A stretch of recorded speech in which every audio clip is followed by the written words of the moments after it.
Welcome to Missouri Sports Talk. I'm your host, Cameron Staley, and today we have our very first interview. Today I have here with me Mike DeMilia. I'm the head wrestling and baseball coach at Blair Oaks High School, and I'm also the head coach of the Jefferson City Renegades summer baseball team. Awesome. So let's jump straight into it. What got you into coaching? Well, I've always been into sports, and growing up I played tons of sports through the years, and loved baseball, loved football, wrestled. I played some basketball. I liked it. Wasn't good at it, whatever. But as I got into high school, I realized that probably I wasn't going to have a huge, long career in pro sports or college sports. And, so I started to get some interest in coaching even when I was in high school. And, I pursued college a little bit, but never really got the opportunities I would have liked. And, I figured the next best thing to stay in sports is coaching. So started doing that right away out of high school and started coaching American Legion baseball. And, I originally did it as just wanting to stay into the game, just because I didn't want to stop being a part of it. I love the competition and stuff like that. But as I've gotten older, it's not just about the competition anymore. It's about, trying to help young people and things like that. Mm-hmm. So it was the love of the sport, love of sports was the original thing. All right, and so you're from Nebraska, correct? Mm-hmm. Born and raised. So What brought you to Missouri exactly? Was it coaching? Well, it was partially. I lived in Omaha for 34 years. Went to high school there, played sports there, coached there for a bunch of years. And then I did have a 2-year stint in Oklahoma State, getting my master's degree. So that was my 2 years away, and I went back. But, things weren't perfect, the way I kind of wanted it in Omaha. There was, the teacher position I was in, the coaching position was not everything I was hoping for. And so my wife had a change of careers. She actually went to dental hygiene from another career, and just started looking at jobs throughout the Midwest, and found a job in Macon, Missouri, of all places. And we went for an interview and kind of saw the place, and it was it's a town of 5,500, and you're going from a city of 500,000, whatever it was, and so it was a pretty big culture shock to consider going there. But I got in touch with a guy named Dan Davis, who's the head coach at Truman State, and he offered me a volunteer position to coach there. And so we took a pretty big risk of I got rid of my full-time job to take a volunteer position at a college. And my wife, again, we moved our family 4.5 hours away from our home. And that's really where it started, how we got here. And then coached there for 3 years. And then the job at Lincoln University opened up, the head baseball coach, and applied for it, interviewed everything, and got the job. And that's how we got down here to Jeff City. So to get to Missouri was kind of a mutual thing between me and my wife. And then for coaching, or getting to Jeff City, it was pretty much coaching from there. And how long, you said 3 years at Lincoln? So 3 years at Truman and 2 years at Lincoln, or just under 2 years. What was it like at Lincoln? Did you enjoy it there, or was that just kind of? Nobody believes me when I say it, but it was the best job I've ever had. Coaching baseball full time. And I love teaching, to be honest, but I got to completely focus on coaching 100%. I worried about my 30, 40 players. And it was really my dream job. It wasn't the best program. We didn't win a lot, but I went there to try to build that into, hopefully a consistent winner. Unfortunately, after the second year, they dropped the program, and it's always kind of been an empty space for me. It's like I never know what would have been. If I stayed there, would we have been bad for the next 8 years and I would have got fired? I mean, that could have happened, but knowing that maybe we could have turned it around, maybe we could have made a competitive program, has always kind of been a tough thing for me to deal with. But it ended up getting me to a great place at Blair Oaks. I think it's probably worked out for the best, but there's always a small part of me that wonders, the what if I could have stayed there longer and seen what I could have done there. So. And after Lincoln, you came to Blair Oaks? Yeah, so May 6th, 2016 is always a bad day in my world. That was the day, and I was pretty much unemployed for a few weeks, started working or looking for jobs. And in fact, Terry Walker, who was the head football coach at Blair Oaks at the time, his 3 sons were on our team at Lincoln. So I got to know Terry, and he mentioned to me, one day, he's like, do you have a teaching degree? And I have my teaching degree from Nebraska, which carried over to Missouri. And he goes, I think Blair Oaks has a PE and health job. So I obviously, I need a job of some sort. So I looked into it and got an interview, and 2 interviews actually. And then they offered me the job. And I have to admit, at the time, I was still kind of hoping that a college job would come through, and it just didn't happen. And ended up, like I said, getting to Blair Oaks, and pretty quickly got into coaching. I got tired. A lot of people don't realize this. I got hired just as a teacher, no coaching whatsoever. And Tim Karsten, who's the wrestling coach there at the time, was on his last year, and they were looking for somebody to take over the program. And when he found out I coached wrestling, he talked to me like the first teacher meeting, first time I ever met him. You coach wrestling, and he talked me in, not really talked me into it, but gave me an opportunity to be the assistant there. And I did that for a year, and then helped out with baseball with Travis Henke was the head coach that first year. And then the second year, they ended up hiring me as the head wrestling coach. And then by November, Travis had resigned. And next thing I know, I went from no head coaching to now coaching 2 sports. So it happened pretty quick for sure. So how exactly was that transition for you? Was it a little tough to take in both of those so quickly, or was that kind of a natural flow? It was definitely not natural. I'd never been a head wrestling coach before. I coached for 7 years in Omaha as an assistant, and I kind of never really had the interest of being the head wrestling coach. Baseball's been more of my passion and more really probably what I know better. But the chance to be a head coach, I thought it was an opportunity, I thought there was an opportunity there to take advantage of, and so I jumped in. I figured it was going to be one of those things. I'd be the head wrestling coach and maybe still help out with baseball. And then when Travis resigned, it was like, whoa, if I would have known, 4 months beforehand that Travis would have resigned and I would have just been the baseball coach, I might not have applied for that wrestling coach job. But the fact I did it and I've been able to, I think do it pretty effectively for the last 7 years. I'm pretty happy with my decision, but definitely I would have considered it if I would have known baseball was going to come that quick. Yeah.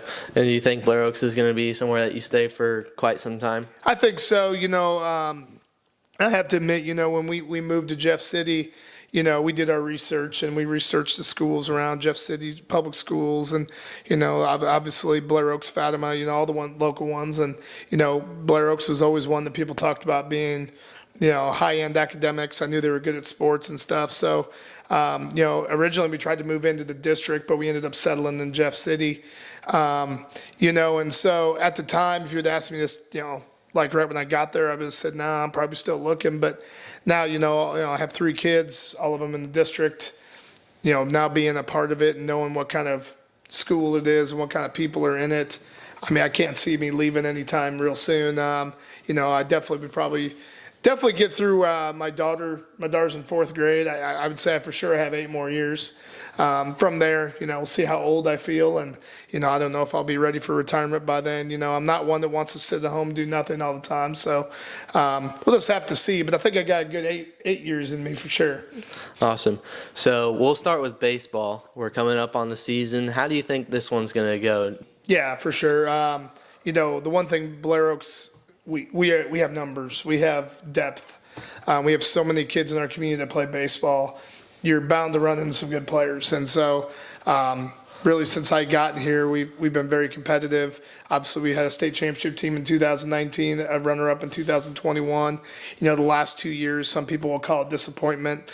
I don't call it disappointment. I thought both teams competed hard, and we did a lot of great things. We just came up a little short in the postseason. But this team in particular coming up, I think, has probably more depth than we've ever had. I mean, we lose a great player in Will Libbert. I mean, we're not going to replace a Will Libbert, but what I think we do is I think we're deeper in our pitching staff. I think we're too deep at every position on the field where, if we have an injury or somebody goes into a slump or whatever it may be, I think we have a good guy to go to behind him, which we haven't always had, And so with that fact, I want to say I feel really confident we're going to be really competitive this year. Now, again, at the end of the year, when you got to win, a couple games a week in the district tournament and then sectionals and all that. Will we be good enough? I don't know. But I think through the long haul this season, I think we got a really good team. I think we got a team that's going to be able to compete with about anybody. We got a pretty strong senior class as well. We've got a few guys going to colleges for baseball, but there are a few guys in the senior class that have been a little overlooked. So, Coach, who do you think exactly, if there are one or two guys that you could point out that you think have been overlooked, who are those two guys that you really think should be getting that opportunity to play at the next level? Ooh, that's tough. I mean, I don't know if anybody's necessarily overlooked. Here's the problem with college sports, and I don't say it's a problem, it's a reality of college sports, is a lot of them are looking for size and things like that. That's a big thing. If, I always say in baseball, if you're small, you have to be fast, or you have to really hit for power. If you're a big dude, you can be slow. As long as you hit for power, you're okay. You got to have multiple tools and things like that. So, I don't know if there's anybody specific. I mean, we have Harrison Lear and Colton Bryan who've already committed to playing college baseball. We got Jake Hagner and Joey Wilde who were hurt last year, who probably, I guess, would be the answer to the question. They're overlooked because, they both got hurt in football as juniors and didn't play. Where, I know Jake and Joey both played as sophomores for us on the varsity. So they're probably the two that are overlooked, I guess you would say. But it's tough when they miss a whole season to get a lot of college interest there. However, it's not over for those guys. I mean, they have a great spring, and if it's something they want to pursue, they have enough talent that they can play at the college level. So, and I know we have Caden Sanford who just signed to do powerlifting. So, and we have Easton DeMilia who signed to wrestle. So, those guys obviously won't be playing baseball, but those are guys who honestly could play baseball at the next level if the opportunity, if they took advantage of the opportunity. So, so I guess I'd say Joey and Jake, but there's definitely there's a lot of opportunities in baseball. And so if there is one sport that, maybe guys that maybe don't have the top end talent, baseball is one you can a lot of times find a spot for people. So again, so. And it really does seem like with baseball, a lot of these guys are getting offers as juniors, and then the seniors don't really, get the attention, which I personally find a little odd. Do you think that's something that should kind of be, more reformed by college recruiters?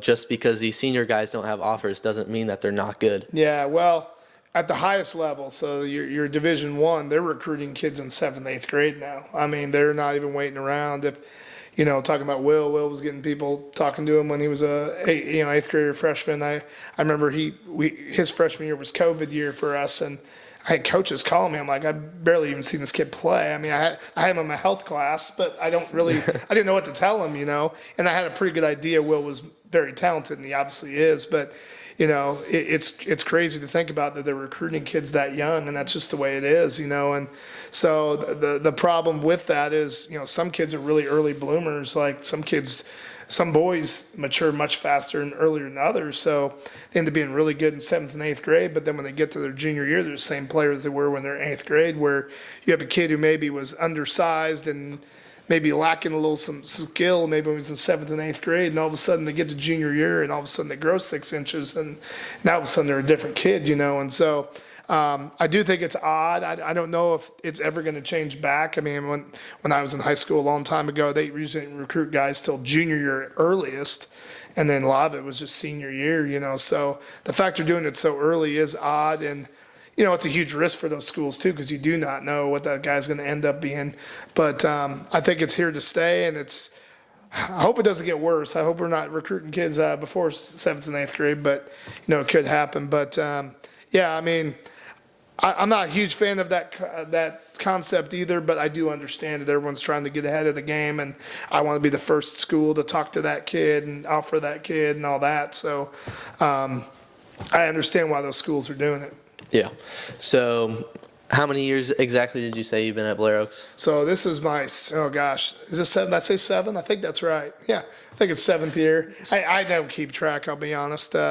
So I think it's 7th year, yeah.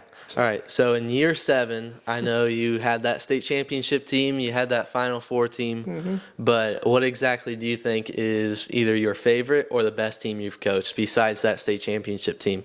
Well, honestly, the best team that we've had since I've been here, Blair, was the 21 team that finished runner-up. I have a ton of respect for the 19 team. The 19 team was great. They got in a huge run. They got it done. They figured out, found a way to get it done there. But that 21 team was better overall, So, the 19 team, again, that will always deserves the praise they get. That 21 team was loaded. That team won 28 games, and we just ran into a buzzsaw in the state finals. That Kennett team we played was something else, and we beat a lot of good teams along the road. But man, that day they were just better than us. So I really liked last year's team. Last year's team ended up being 18-19, but that was by far the toughest schedule we've ever played. That was by far the most Division I pitchers, high-end pitchers we've ever faced. A lot of people were like, "Oh God, why is the program down?" Go look at what we play. We played half our schedule was Class 5 and 6 teams, and we beat a lot of them. And when we didn't win, we very rarely got beat bad. We were in every game, and we saw so many, like I said, talented kids and tough teams. And again, I take a lot of pride in the fact that we play a tough schedule and all that. So that team last year will never get the recognition that it really deserved. I thought it definitely was better than its perception, I would say. With the record, what they say, you're always good. You're only as good as your record is what it is, right? That's what you are, And so, but the perception of that team was way better than people perceived it. So, and so what exactly are your thoughts on your coaching staff around you? You've got very good coaches around you. Yeah, so. And I would be a fool to say that this is all because of me and I'm the one that's getting this done. On the wrestling side, Ian Yoakum, who's been here since my 3rd year, great wrestling mind, does a really good job of demonstrating moves, coaching the kids. Justin Rackers is a huge addition the last couple of years on really helping us with technique and mentality. And then Kevin Adams been with me from the beginning, and he's always been a really good guy, with the kids, really close to the kids, motivating, for everybody. And so, and then, on the, Coach K with the girls, those are great coaches, and so the wrestling staff has been amazing, and certainly baseball is no different. Jason Wise and Justin Bush have been from me from the beginning. They both coach with Coach. Jesus, who Hanky. Hanky, gosh dang. Sorry, Travis. Anyways, but they both coached with Coach Hanky, and so I knew them through there. And then the transition with me, they've always done a great job. And then adding Kevin Hagner, who's done an outstanding job. He was first with our freshmen, now he's up with our varsity. Done a great job with those guys, and certainly, without those guys, we wouldn't be where we are, and we've had a few other guys in the past that have helped as well, but those have been the mainstays since I became the coach here, and we're always looking for guys to help, and we'll have a few different guys this year as well, but any head coach that thinks they're doing it on their own is crazy. You have to have good people with you. There's just so much to go, and especially as a head coach. There's so much administrative stuff. There's things that you have to do. Then you can't necessarily focus on every little individual thing. That's where you need those good assistants. And so they've done an awesome job on both ends, and they're a big reason why we've been successful as we have. All right, and now let's transition into wrestling. We are in season. Mm-hmm. How's it going for you all? You have a pretty loaded team this year, if I had any opinion on it. Yeah, we do have a pretty tough team. We have a really good senior class, and they've been through the wars, and they've faced a lot of ups and downs through their years, but they've learned and they've gotten better. And this season has been it's always a struggle in wrestling. We have the blessing of having a great football program, but it does make a challenge in winter sports because you get your guys there late. Most of our football players missed the first 5 weeks of practice. They missed first tournament or two of the year. And so we always get off to a slow start, and certainly this year was no different. But now that January is hit, we've ran through some injuries. We've had some other things happen, but this is probably the closest we've ever been to having our full lineup at full strength. And, again, at this time of year, you always get little dings and things like that. But I feel like we're in a great spot right now. We've really challenged this team. Knowing how good of a team we have, we kind of bumped up our schedule. We've really made it tough. We've kind of gotten rid of the majority of, I don't want to say, I'll say, I want every competition to be tough. I don't know if I'm wording this right, and we've kind of really done a good job with that team. With that being said, though, you take a few more lumps, but I think we're going to be really ready for districts, knowing the challenges these guys have faced. And then when we get to the postseason, I mean, our district tournament should be easier than a lot of the tournaments we've wrestled in this year. And I think our guys will benefit, even though sometimes when it's happening, it's hard to deal with when you're losing or you're having really tough matches constantly. But I think when you get to districts, we've been through the fire, and I think we'll respond really well here in a few weeks. And let me rephrase my question that I had for the baseball. So Okay. not exactly overlooked, but who's somebody who you think maybe is being under-recruited, somebody that should probably be getting more offers than they are? It's probably Jake and Joey. I mean, Jake Hagner is he's a good baseball player, first and foremost. He's a little undersized probably for some people's eyes, but he runs really well. He's competitive. Gets really good routes in the outfield. He's a really good outfielder, and so because he missed last year, a lot of colleges probably aren't going to take a chance on him quite yet. And Joey can absolutely fly, has a great arm. Struggles a little bit offensively at times, but he's a guy that definitely has the tools to do it. So I'll stick with that answer still. But those two probably are guys that, if any coach is looking for someone who has, a flyer late or somebody they need to add an outfielder or something, those two would be perfect guys for a lot of programs. And who are your guys that you think should be getting more exposure on the wrestling team? Well, the wrestling team, we have three guys who really want to wrestle in college. Easton DeMilia has already committed to William Woods, so he's taken care of. But Doug Blaha and Whit Nichols, both have had great years, and I'm going to probably answer the question with both those guys. They have gotten attention, and they have talked to a lot of schools.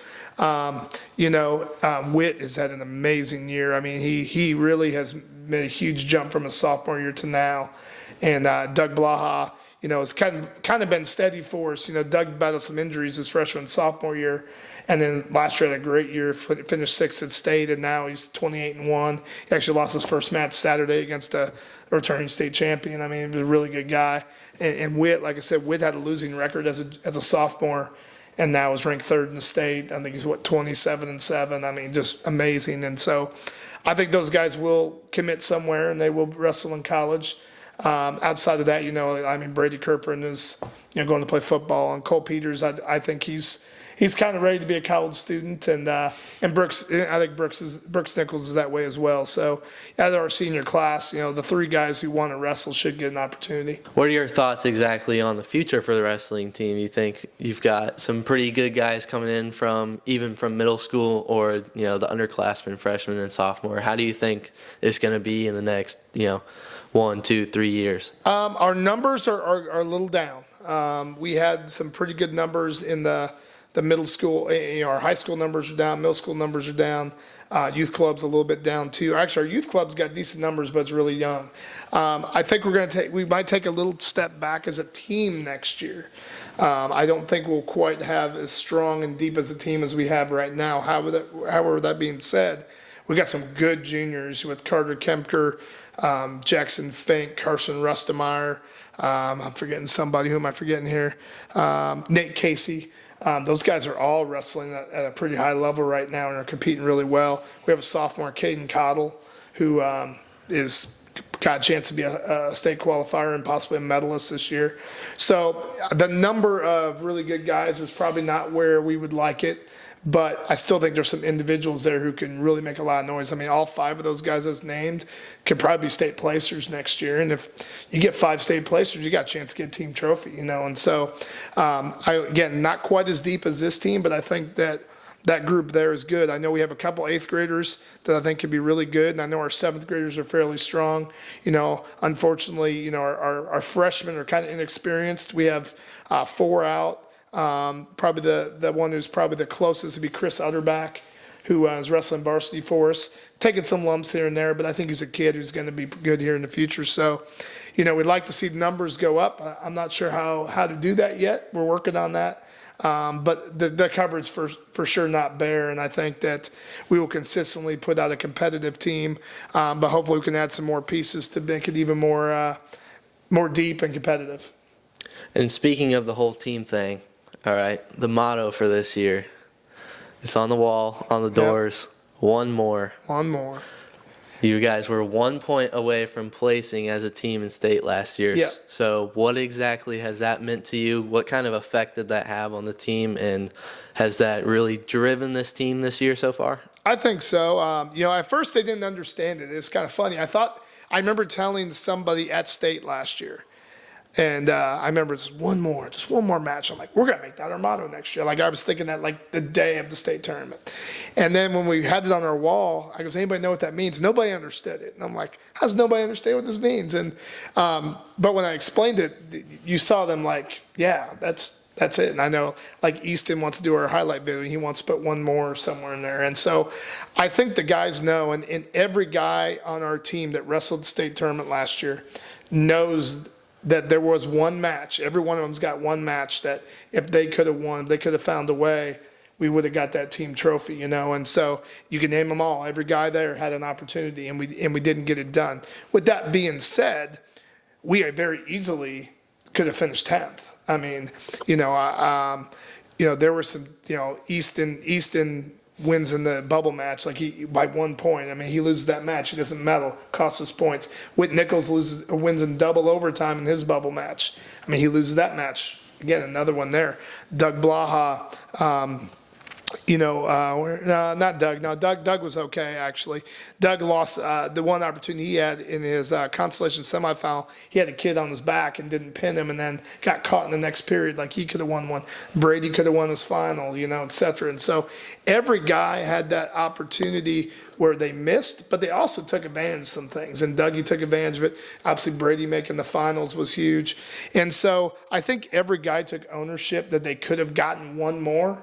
And now, using that mantra, I mean, we don't wear it out. We don't sit there and talk about it much, but it's always there just to keep in the back of their mind that we need to get that one more victory, or that one more, you need to do that one more rep of practice, or you need to do that one, get that one more hour of sleep, or whatever it may be, and find a way to get us that team trophy and hopefully state championship. Just like a little friendly reminder for everybody. Yeah. And I'm sure that has really helped drive the team in some sort of way. I think so. And most of our kids are pretty self-motivated and probably don't need it, but just in case they need it, it's there. And let's wrap it up with what exactly is that love for wrestling? I know a lot of people don't understand it. I'm still trying to learn a little bit. I've been going to more meets here lately. I'm still sure as hell not 100% on the whole wrestling concept, but for everybody who doesn't really understand, I guess explain what this really means on, even a mental level for these kids, and even you, how this has helped you mentally with helping the kids, and all that. It's combat. I mean, it is a fist fight with rules. I mean, it is tough. It is hard. It is grueling. It is painful. I mean, it's everything you can imagine. It is, in all due respect to all the other sports, it's the toughest sport in high school sports. I mean, it is.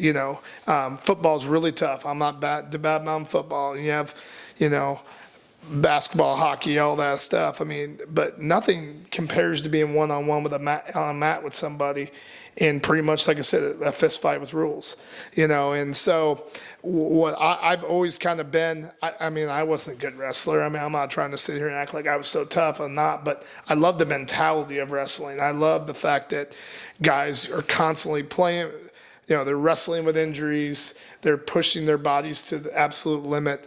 And the greatest thing about wrestling is, like, you got nobody to blame but yourself.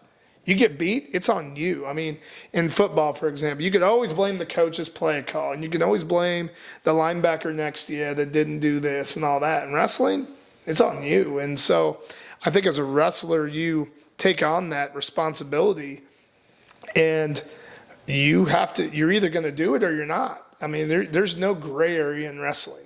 You either do it or you don't.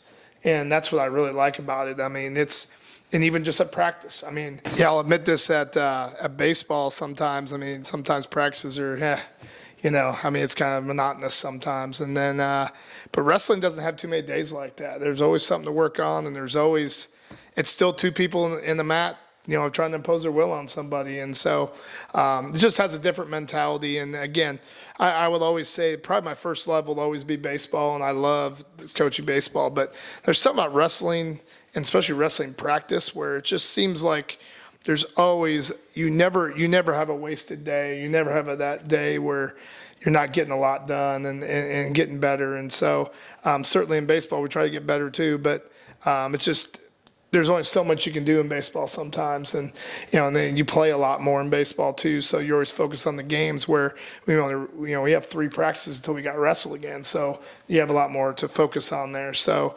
but again, wrestling's a great sport. I know a lot of people don't understand it, but just seeing the competitiveness that those guys have and girls, and trying to, accomplish the things they do with the stress and things they have is pretty amazing sport for sure. All right, and that's all we've got for today. So I'd like to thank you once again for coming on the show. Very first interview. I know you told me a few months back that you'd be the first interview, and I really, really appreciated that. So I had to stick with that. So. Yeah, and I'm happy to help. You're going to do a great job. I can already tell you have a feel for this. So, definitely keep plugging away, and hopefully we can get some more people on. And if you ever need me down the road, I'll surely jump on again. All right, thank you very much. So today I had with me Coach DeMilia. Thank you all for watching. Once again, if you'd like to do an interview, here's the email right above me. And DM, Instagrams are, of course, always open if you guys would like to do an interview. So thank you all very, very much for watching. This has been Missouri Sports Talk. See you later.